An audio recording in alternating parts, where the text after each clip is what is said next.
everyone, welcome to my YouTube channel in English Literature class. Today we will cover rest part of chapter number 8, Memories of Childhood from your course book Vistas of class 12. In last video we have completed first story of the chapter. Today we will cover second story of the chapter. आप देखिए इस chapter में जो second story है उसकी writer है बामा, जो कि एक तमिल दलित वुमेन है और रोमन कैथोलिक फैमिली से बिलोंग करती है. She has published 3 main works: an autobiography Karaku 1992, a novel Sangati 1994 and a collection of short stories Kisambhu Karan 1996.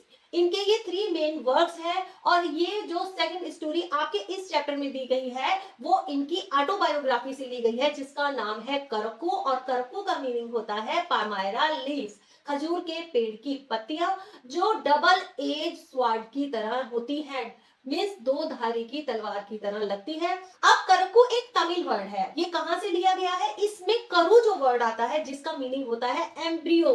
Embryo का मीनिंग है early stage of human, animals and plants, और इसका meaning seed भी होता है. इन सभी शब्दों को मिलाकर इनका मीनिंग है फ्रेशनेस एंड न्यूनेस. अब चलते हैं स्टोरी की तरफ. This is the second story. We to are human beings, written by Bama. When I was studying in the third class I hadn't yet heard people speak openly of untouchability. अब देखिए यहाँ पर जो सेकंड ऑथर है जो बामा है, ये एक तमिल दलित राइटर है. हमारे समाज में पहले समय में दलित लोगों का बहुत ज्यादा शोषण किया जाता था और ये एक छोटी जाति होती थी, एक नीची जाति होती थी. तो इस समूह के लोगों को, दलित कम्युनिटीज के लोगों को समाज में उठने बैठने का कोई भी अधिकार नहीं था और बड़ी जाति के लोग इनसे छुआछूत का भी भेदभाव रखते थे और दलित जाति के लोगों से छोटे काम करवाए जाते थे और इनको समाज में कोई भी इंपॉर्टेंस नहीं दी जाती थी. इनको समान नागरिक वाले भी अधिकार नहीं दिए जाते थे. तो अगर हम पुराने समाज की बात करें या अगर हम इंडिया की हिस्ट्री उठा के देखें 1940 के आसपास की या 1930 के आसपास की, तो दलित लोगों का और छोटी जाति के लोगों का बहुत ही ज्यादा शोषण किया जाता था. तो यहाँ पर ये जो राइटर है ये भी दलित जाति से ही बिलोंग करती है और इन्होंने भी अपने बचपन में अपनी जाति के लोगों का शोषण होते हुए देखा था और यही एक्सपीरियंस उन्होंने हमारे साथ शेयर किया है अपनी इस ऑटोबायोग्राफी के थ्रू, जिसमें से एक छोटा सा पार्ट, एक छोटी सी स्टोरी आपके इस चैप्टर में दी गई है. अब देखिए यहाँ पर ऑथर जब थर्ड क्लास में पढ़ा करती थी तो लोगों को अनटचेबिलिटी के बारे में बात करते हुए उन्होंने नहीं सुना था. अनटचेबिलिटी का मीनिंग होता है जब हम किसी से इतना डिस्टेंस बना के रखें कि वो लोग हमें छू भी नहीं सकते. मीन्स छोटी जाति के लोगों से या किसी एक विशेष वर्ग के लोगों से जब हम ऐसा डिस्टेंस बना के रखते हैं कि वो लोग ना तो हमारे सामानों को छू सकते हैं, ना हमारे साथ बैठ सकते हैं और ना ही उन्हें बड़ी जाति के लोगों से मिलने जुलने का अधिकार होता है. तो अनटचेबिलिटी का मीनिंग है यहाँ पर छुआछूत का भेदभाव रखना. अगर हम पुराने समय की बात करें तो अनटचेबिलिटी के बहुत सारे एग्जाम्पल हमारे इंडिया में देखने के लिए मिलते हैं. अब तो ये चीज कम हो गई है और इसके लिए लॉ भी बना दिया गया है, लेकिन अब भी इसके एक दो केस रोज निकलते ही रहते हैं कि दलित जाति के लोगों के साथ कहीं ना कोई शोषण किया जाता है. But I had already seen, felt, experienced and been humiliated by what is it. Humiliated का मीनिंग होता है अपमान या डिस्ग्रेस.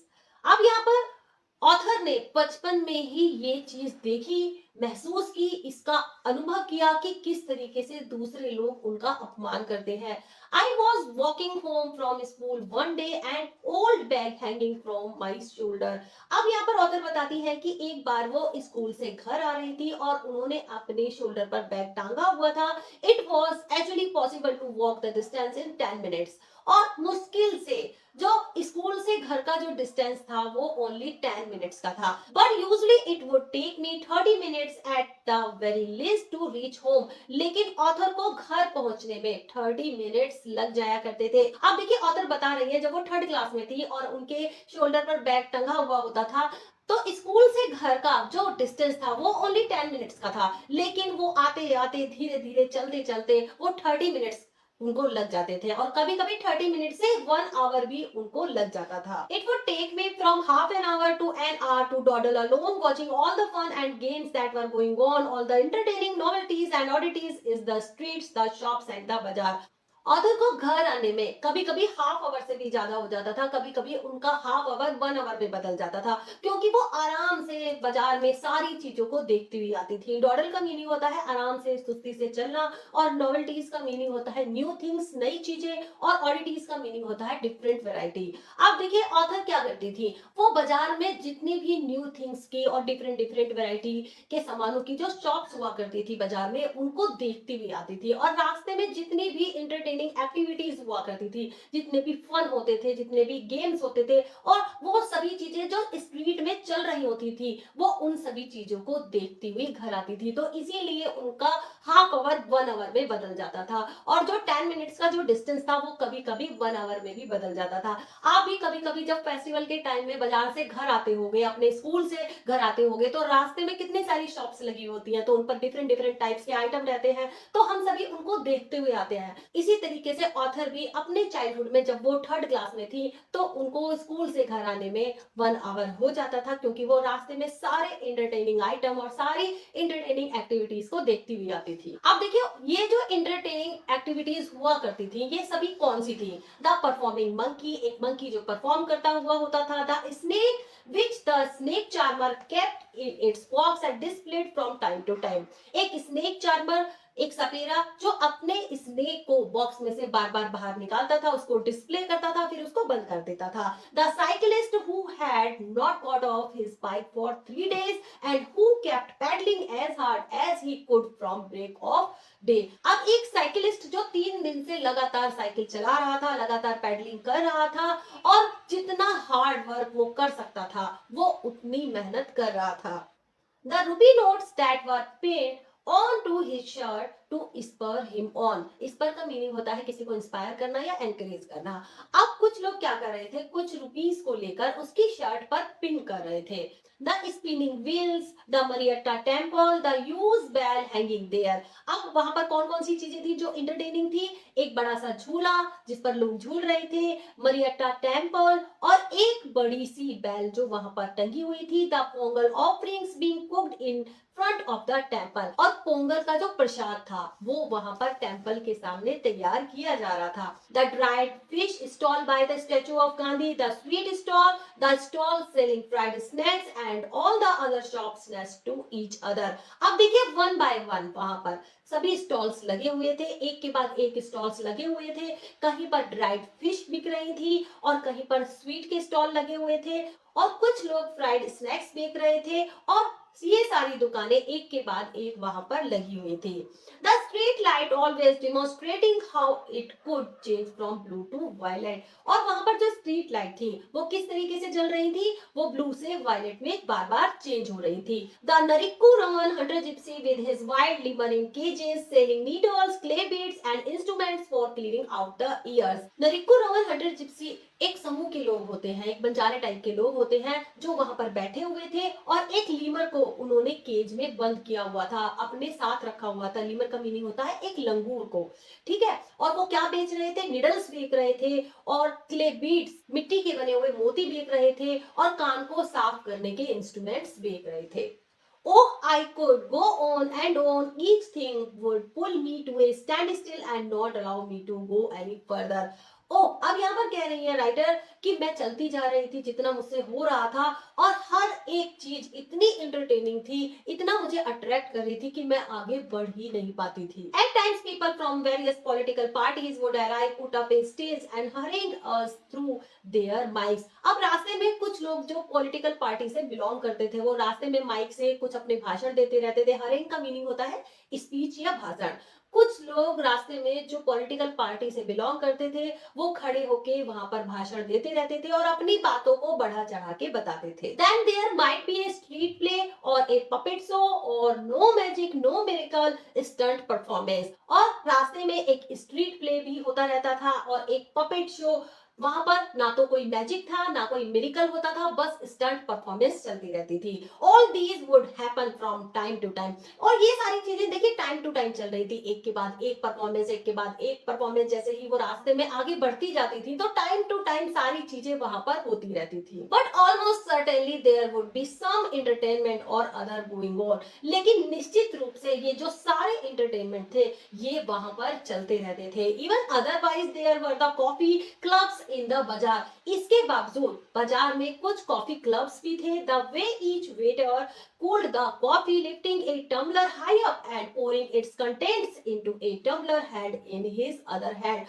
अब देखिए हर वेटर कॉफी को किस तरीके से ठंडा कर रहा होता था। जैसा कि कॉफी क्लब में जो वेटर थे वो क्या कर रहे होते थे, वो एक गिलास लेते थे, एक हाथ में एक गिलास और एक हाथ में एक गिलास, और जो भी उस गिलास में कंटेंट होता था, कॉफी होती थी, उसको इस तरीके से जैसे ठंडा करते हैं ना, इस तरीके से ठंडा कर रहे होते थे। On the way some people sat in front of the shops chopping up onion, their eyes turn elsewhere so that they would not starve. अब देखिए कुछ लोग अनियन काट रहे होते थे, प्याज काट रहे होते थे, और वो अपनी आईज को दूसरी तरफ टर्न कर लेते थे जिससे उनकी आंखों में पानी ना आ जाए या उनके आंसू ना बहने लग जाए। यहाँ पर देखिए स्मार्ट नहीं स्टार्ट होना चाहिए। और the almond tree growing there and its fruit which was occasionally blown down by the wind। और रास्ते में एक एलमंड ट्री भी था, एक बादाम का पेड़ था जिस पर ओकेशनली फिजन के फ्रूट आते थे और वो विंड से नीचे झड़ जाया करते थे। All these sights taken together would trigger my legs and stop me from going home। अब ये जितनी भी साइट्स थी, ये जितने भी दृश्य मुझे बाजार में दिखाई देते थे, वो सभी इतने अट्रैक्टिव थे, सभी इतने एंटरटेनिंग थे कि ये सभी सीन्स मुझे आगे जाने से, मुझे आगे बढ़ने से, घर की तरफ जाने से रोक रहे थे। टीजर का मीनिंग होता है बांधना। And then according to the season there would be mango, cucumber, sugar cane, sweet potato, palm shoots, gram, palm syrup and palm fruits, guava and jack fruit. और अकॉर्डिंग टू द सीजन सारे vegetables, सारे fruits वहां पर shop corner पर लगे हुए थे। Every day I would see people selling sweets and savory fried snacks, payasam, halwa, boiled tamarind seeds and iced lollies। अब देखिए वहां पर क्या क्या चीजें मिला करती थी। मैं हर रोज लोगों को ये सारी चीजें बेचते हुए देखा करती थी, जैसे sweets, savoury, fried snacks. Savoury का मीनिंग होता है सुगंधित या बहुत ही सुंदर दिखने वाली चीजें। फ्राइड स्नैक्स, पायसम, हलवा और टेमरिंड सीड्स और आइस्ड लूलीज। आइसक्रीम को आइस लोलीज बोला गया है। तो ये सारी चीजें लोग वहां पर बेचा करते थे। Gazing at all this one day I came to my street, my bag is slung over my shoulder. अब इन सभी चीजों को देर तक घूरते हुए मैं अपनी स्ट्रीट में आई और मेरे कंधे पर बैग टंगा हुआ था। At the opposite corner though a threshing floor had been set up and the landlord watched the proceedings seated on a piece of shaking spread over a stone ledge। आप देखिए सामने की तरफ कॉर्नर पे एक थ्रेशिंग फ्लोर लगाया गया था, तो वहां पर लैंडलॉर्ड एक अनाज की बोरी पर बैठा हुआ था और ये अनाज की बोरी एक स्टोन लेज पर, एक पत्थर के किनारे पर रखी हुई थी और लैंडलॉर्ड उस अनाज की बोरी के ऊपर बैठे हुए ये सारी चीजें देख रहा था। Our people were hard at work driving cattle in pairs round and round to tread out the grain from the straw. अब यहाँ पर ऑथर बताती है कि हमारी जाति के लोग, आप देखिए ऑथर घूमती घूमती सभी चीजों को देखती देखती जैसे ही वो अपनी गली में आ गई तो वहां पर एक थ्रेशिंग फ्लोर लगाया गया था जहां पर भूसे को मशीन से अनाज निकालने का काम होता था। तो यहाँ पर उनकी जाति के लोग, उनकी दलित जाति के लोग जो कि कैटल को मींस जानवरों को राउंड और राउंड घुमा रहे थे और क्या काम हो रहा था वहां पर, भूसे से ग्रेन निकालने का काम हो रहा था। The animals were muzzled so that they wouldn't have themselves to the स्ट्रो।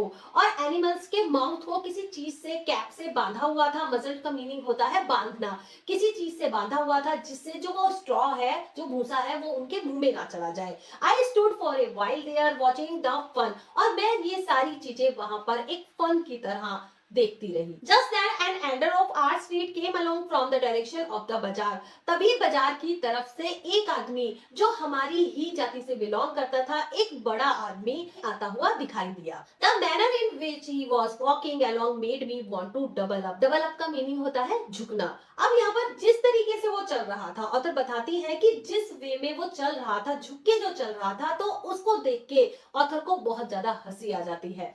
I wanted to shriek with laughter at the sight of such a big man carrying a small packet in that fashion. अब जिस तरीके से उस बड़े आदमी ने, उस बड़ी उम्र के आदमी ने वो पैकेट पकड़ा हुआ था, जिस तरीके से पकड़ा हुआ था, तो ऑथर को ये तरीका देख के बहुत ज्यादा हंसी आ रही थी और वो ऐसा सोच रही थी या ऐसा चाह रही थी कि वो बहुत जोर से हंसे. There was something like वड़ाई और ग्रीन बनाना भाजी in the packet. अब ऑथर यहाँ पर समझ रही थी कि शायद इस पैकेट में कोई वड़ा होगा या ग्रीन बनाना भाजी होगी. Because the wrapping paper was stained with oil, क्योंकि जो रैपिंग पेपर था जिसमें वो सारी चीजें रखी हुई थी, वो जो वड़ा और बनाना भाजी रखी हुई थी, उसका जो बाहर का पेपर था ना, वो उस पेपर पर ऑयल लगा हुआ था. He came along holding out the packet by its string without touching it. अब देखिए, ये जो एल्डर थे, ये जो बड़े आदमी थे, ये किस तरीके से चल रहे थे, ये थोड़ा झुक के चल रहे थे और इन्होंने उस पैकेट को टच नहीं किया था, एक स्ट्रिंग से, एक रस्सी से पकड़ा हुआ था.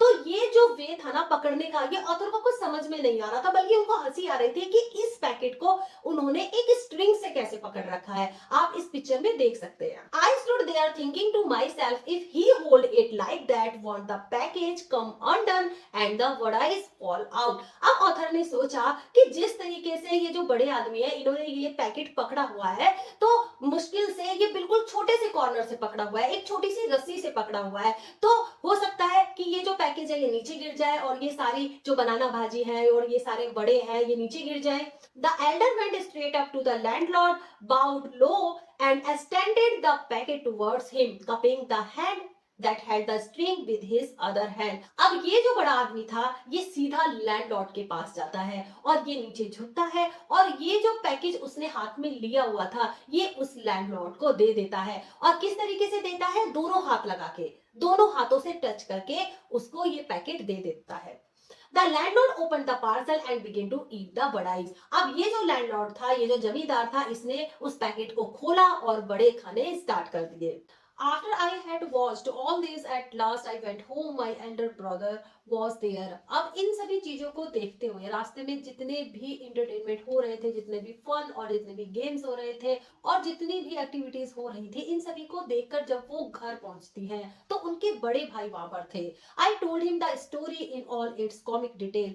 अब यहाँ पर ऑथर अपने बड़े भाई को ये सारी स्टोरी बताती हैं एक कॉमिक डिटेल में कि किस तरीके से एक एल्डर मैन एक लैंडलॉर्ड को एक स्ट्रिंग से पकड़कर एक पैकेज को दे रहा था और वो किस तरीके से चल रहा था. I fell about with laughter at the memory of a big man and an elder at that making such a game out of carrying the parcel. Author बताती है कि जब वो अपने भाई को ये सारी बातें एक कॉमिक डिटेल में बता रही थी कि किस तरीके से वो आदमी उस पार्सल को एक स्ट्रिंग से पकड़ के उस लैंडलॉर्ड को, उस जमींदार को जो वहां पर बैठा हुआ था, उसको दे रहा था, ये सारी चीजें सोच के बहुत ज्यादा हंसती है और हंस हंस के वो गिर रही थी. But Annam was not amused. लेकिन ऑथर के जो बड़े भाई थे अन्नम, वो इस बात से बिल्कुल भी खुश नहीं थे. अम्यूज्ड का मीनिंग होता है entertain. Annam told me the man wasn't being funny when he carried the package like that. Annam ने मुझे बताया कि वो आदमी जिस तरीके से उस पैकेज को पकड़े हुए था, वो कोई फनी मूवमेंट नहीं था. He said everybody believed that they were upper caste and therefore must not touch us. अन्नम ने अपनी सिस्टर को बताया, मीन्स ऑथर को बताया कि हर कोई यही बिलीव करता है कि जो अपर कास्ट के लोग हैं उनको हमें टच नहीं करना चाहिए. If they did, they would be polluted. अगर हम लोग उनको छू लेंगे ना तो वो लोग पोल्यूटेड हो जाएंगे, वो गंदे हो जाएंगे. That's why he had to carry the package by its string. तब अन्नम ने अपनी बहन को बताया, मिस ऑथर को बताया कि इसीलिए उस बड़े आदमी ने वो जो पैकेज था वो स्ट्रिंग से, एक रस्सी से पकड़ा हुआ था. When I heard this, I didn't want to laugh anymore. जब ऑथर ने ये सुना कि वो लोग हमारे साथ ऐसा व्यवहार करते हैं, इसीलिए वो एल्डरमैन, वो बड़े आदमी उस पैकेज को स्ट्रिंग से पकड़ कर लाए थे, तो तब ऑथर को बिल्कुल भी हंसी नहीं आई. How could they believe that it was disgusting if one of us held the package in his hands? Author सोचती है कि वो लोग ऐसा कैसे सोच सकते हैं कि अगर हम उस पैकेज को हाथ लगा देंगे, उस पैकेट को छू लेंगे तो वो गंदा हो जाएगा. Even though the vadai had been wrapped first in a banana leaf and then parceled in paper. इसके बावजूद भी कि वो जो बड़े हैं, सबसे पहले तो उनको एक बनाना लीफ में बांधा गया है, फिर उनको पेपर में पार्सल किया गया है, उसके बावजूद भी हमारे हाथ लगने से वो बड़े गंदे हो जाएंगे. I felt so provoked and angry that I wanted to touch those wretched vadais myself straightway. और अब ऑथर का जी कर रहा था कि अब वो जाके सीधे उन वड़े को, वो जो वड़े थे उनको जाके छू ले। Why should we have to fetch and carry for these people? अब ऑथर सोचती है कि हम इन लोगों की इतनी सेवा क्यों करें, ये जो हाई सोसाइटी के लोग हैं, जो ऊंची जाति के लोग हैं, हम इनके लिए क्यों सामान लेके जाते हैं, क्यों हम इनकी इतनी सेवा करते हैं। I wondered such an important elder of our goes meekly to the shops to fetch snacks and hands them over reverently, bowing and shrieking to this fellow who just sits there and stuffs them into his mouth. अब author इस बात पर आश्चर्य करती हैं कि हमारी जाति का वो कितना बड़ा आदमी था, वो कितना एजेड था, और वो किस तरीके से झुक के, मीकली का मीनिंग होता है डरे हुए, किस तरीके से झुक के वो स्नैक्स लेके आया, और कितने आदर के साथ, रेवरेंटली का मीनिंग होता है रेस्पेक्टफुली, और कितने आदर के साथ वो झुक के और श्रिंक करके, सिकुड़ के उन सभी स्नैक्स को लैंडलॉर्ड को दे रहा था। और वो आदमी, वो फेलो, वो जो वहां पर बैठा हुआ था, मीन्स जो लैंडलॉर्ड वहां पर बैठा हुआ था, वो अपने मुंह में वो सारी चीजों को डाल रहा था, स्टफ करे जा रहा था, वन बाय वन अपने मुंह में ठूसे ही जा रहा था। The thought of it infuriated me. Infuriated का मीनिंग होता है to make somebody angry, बहुत ज्यादा गुस्सा दिलाना। तो ये जो थॉट थी, इसको सोच सोच के ऑथर को बहुत ज्यादा गुस्सा आ रहा था। How was it that these fellows thought so much of themselves? Author सोच रही थी कि ये सभी लोग, ये ऊंची जाति के लोग हमारे बारे में ऐसा कैसे सोच सकते हैं। Because they had scrapped 4 coins together, क्योंकि इन लोगों के पास 4 पैसे आ गए हैं। Did that mean they must lose all human feelings? तो इसका मतलब ये है कि ये सारी ह्यूमन फीलिंग्स का निरादर करेंगे, इनके मन में कोई भी ह्यूमन फीलिंग्स नहीं है। But we to are human beings, लेकिन हम भी इंसान हैं। यही इस चैप्टर का टाइटल है कि किस तरीके से ऊंची जाति के लोग छोटी जाति वालों का शोषण करते हैं। तो यहाँ पर ऑथर इसी टाइटल को लेती हैं, we to are human beings, हम भी इंसान हैं। Our people should never run these pity events for these fellow, और हमारी कम्युनिटी के लोगों को, हमारी जाति के लोगों को इनके ऑर्डर्स नहीं मानने चाहिए। We should work in their fields, take home our wages and leave it at that. और हमारे लोग इन लोगों के फील्ड्स में काम करते हैं, हमें अपने वेजेस भी लेने चाहिए, हमें अपना सारा वेतन इन लोगों से लेना चाहिए। My elder brother who was studying at a university, author बताती है कि उनका बड़ा भाई एक यूनिवर्सिटी में पढ़ता था, had come home for the holidays, और कुछ दिनों के लिए छुट्टियों में वो घर आया हुआ था। He would often go to the library in our neighboring village in order to borrow books. तो एक बार उनके भाई ने ऑथर को बताया कि वो एक बार पास के गांव से कुछ बुक बोरो करने के लिए जा रहे थे लाइब्रेरी से। He was on his way home one day walking along the banks of the irrigation tank. Irrigation tank होते हैं कि जैसे खेतों में सिंचाई के लिए किसी जगह पर पानी भर दिया जाता है, उनको इरिगेशन टैंक बोला जाता है। तो एक बार वो पास के गांव से लाइब्रेरी से कुछ बुक बोरो कराने के लिए जा रहे थे, तो रास्ते में इरिगेशन टैंक के सहारे वो चल रहे थे, मींस उसके साइड में चल रहे थे। One of the landlords man came up behind him, तभी जमींदार का कोई एक आदमी उनके पीछे आता है। He thoughts my Annam looked unfamiliar, उस आदमी ने सोचा कि अनम कुछ अनफेमिलियर सा लग रहा है, कुछ अपरिचित सा लग रहा है, क्योंकि वो आदमी अन्नम को नहीं जानता था। एंड सो ही आस्क्ड, इसीलिए उसने पूछा, who are you appa, what's your name, तुम कौन हो अप्पा, तुम्हारा क्या नाम है। तमिल में अप्पा ही बोला जाता है। अन्नम टोल्ड हिज नेम, अन्नम ने अपना नाम बताया। Immediately the other man asked, Thambi on which street do you live, तभी उस आदमी ने एकदम से पूछा कि तुम कौन सी गली में रहते हो। थम्बी, थम्बी ये तमिल लैंग्वेज का वर्ड है। तो यहाँ पर जैसे ही अन्नम ने अपना नाम बताया, तो उस आदमी ने जाति पूछने के लिए पूछा कि तुम किस गली में रहते हो।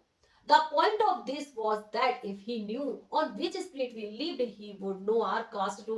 तो वो इसीलिए ही पूछ रहा था कि तुम कौन सी जगह पर रहते हो, कौन सी गली में रहते हो, ताकि वो हमारी कास्ट का अंदाजा लगा सके, वो ये जान सके हम कौन सी कास्ट के हैं। क्योंकि कभी कभी एक ही कास्ट के लोग, एक कम्युनिटीज के लोग एक ही जगह पर ही रहते हैं। Annam told me all these things and he added, because we are born into this community we are never given any honour और डिग्निटी और रिस्पेक्ट।